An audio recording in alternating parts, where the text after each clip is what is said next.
You know, I'd like to start off this afternoon by commending these young men.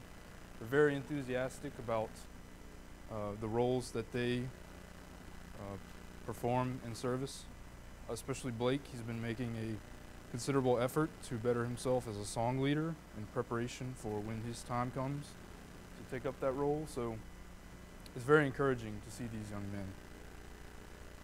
When I was baptized, I guess, about 6 years ago now, I was asked, what do you want to do in service? And I said, well, I'll do anything you want, but don't ask me to lead singing. There's quite a bit of irony there. So this is a refreshing change of pace from what I'm usually up here doing. So today we're going to talk about the Christian paradigm, obviously. I'll take a second to define that. Paradigm is Webster's dictionary does not do it justice, so I'll read the definition from motivational speaker James Covey. He says, paradigms are the mental maps that we use to describe the world around us.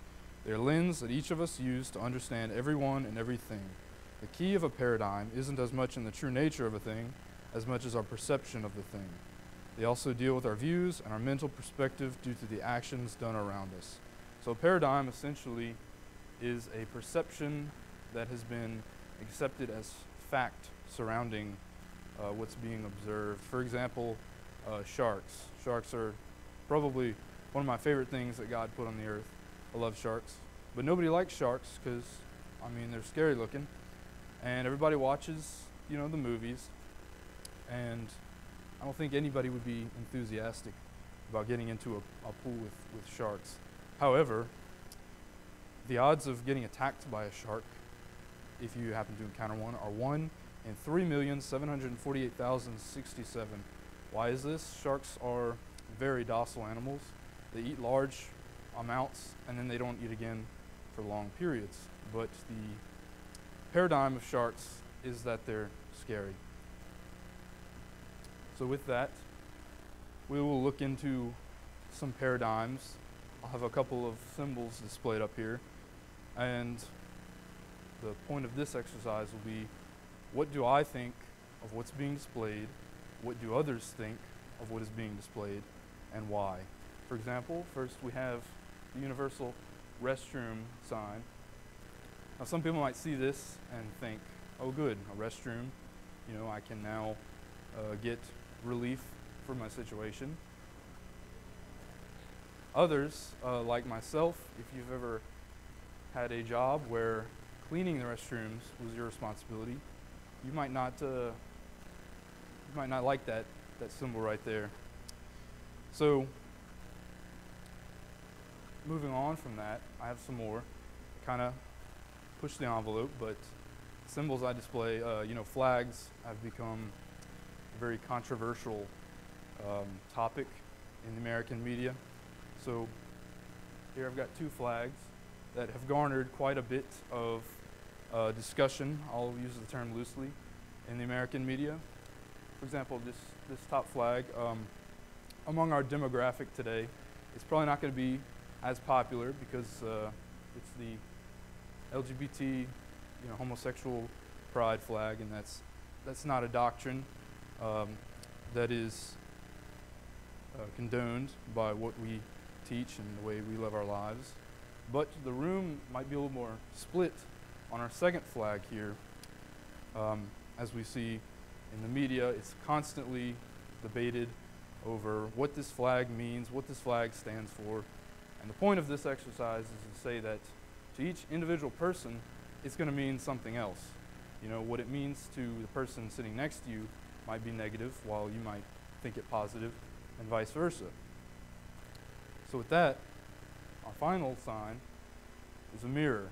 Now, I often get scared by looking at these things, but the point of the lesson today is going to be, what do you see when you look in the mirror, and why? But not only that, what does your neighbor see when they look at you? So, the actions you take determine what you see when you look in the mirror. For example, today, before I left, I looked in the mirror, and for once it didn't look like I just rolled out of bed. So, because I made a concerted effort to, dress nicer today, I wore my coat, even though it's very hot up here. So with that, we'll go on to our next illustration today, and it's the Little Albert experiment. And for those of you who don't know what that is, in the 1920s, a group of psychologists conducted an experiment using a child named Albert. And I don't know if you can see the image up here, but what they did was they set him in a room, and they had a pole, a hollow pole that they suspended from the ceiling. And one psychologist would come and place a rat next to the baby. And when he would go to touch the rat, the other psychologist would bang on the pole with a hammer, and it'd make a very loud, very riling noise. And of course, Albert didn't like that. So they did it over and over, and eventually they took out the pole and they put the rat back in the room, but he didn't want to touch it. In fact, he screamed until they took it out.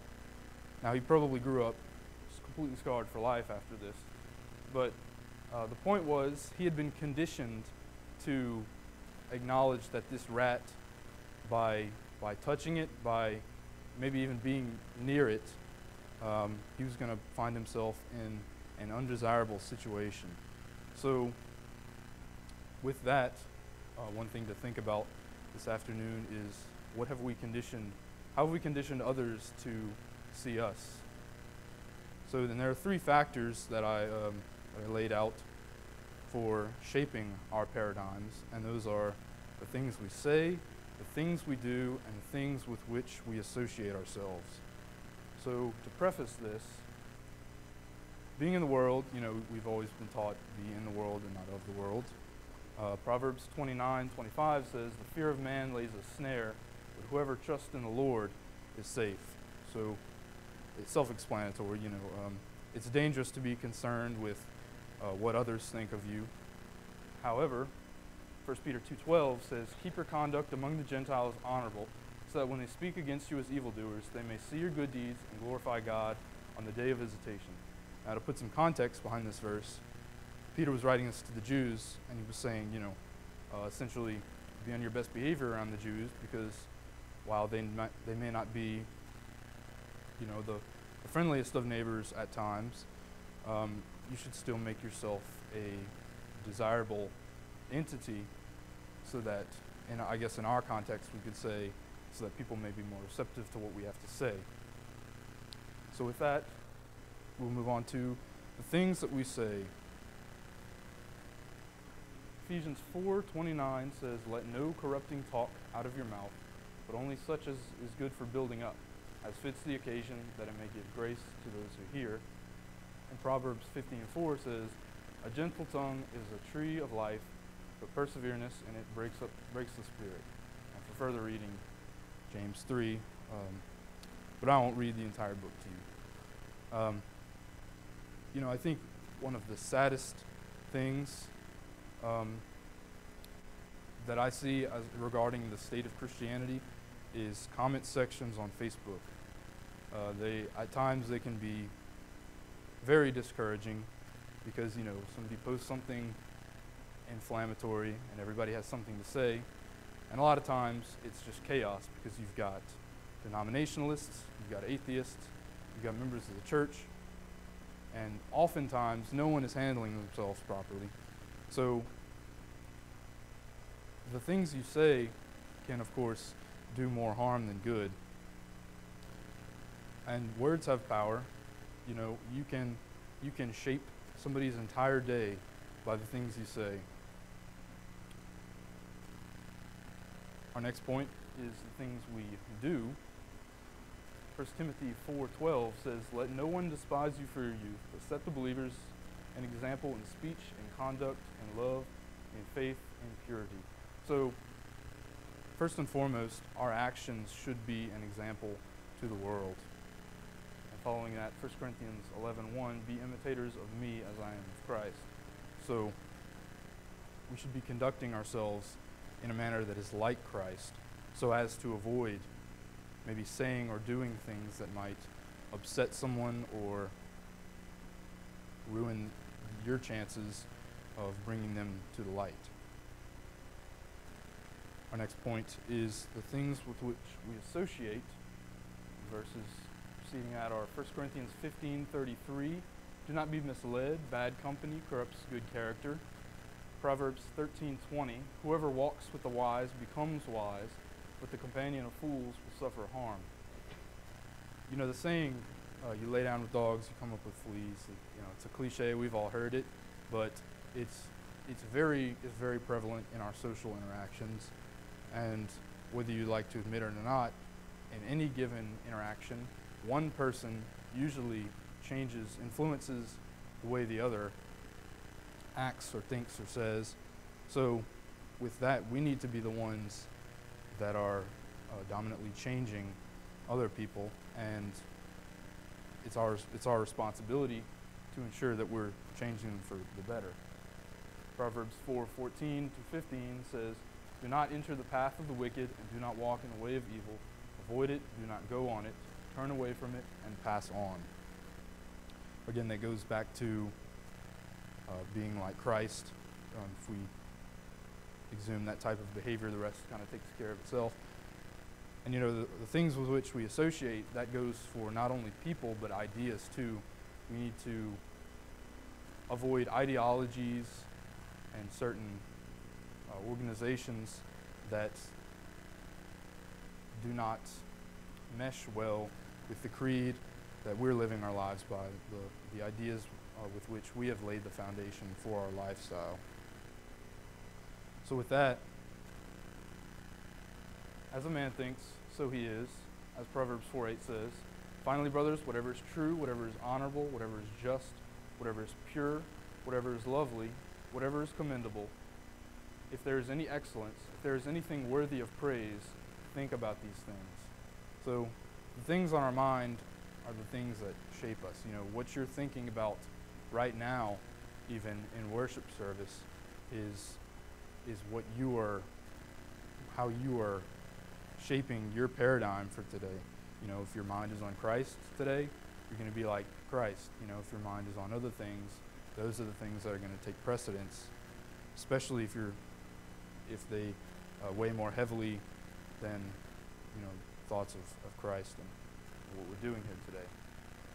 So when you look in the mirror, and when people look at you, they should see someone who's like Christ. They should see someone who is an example.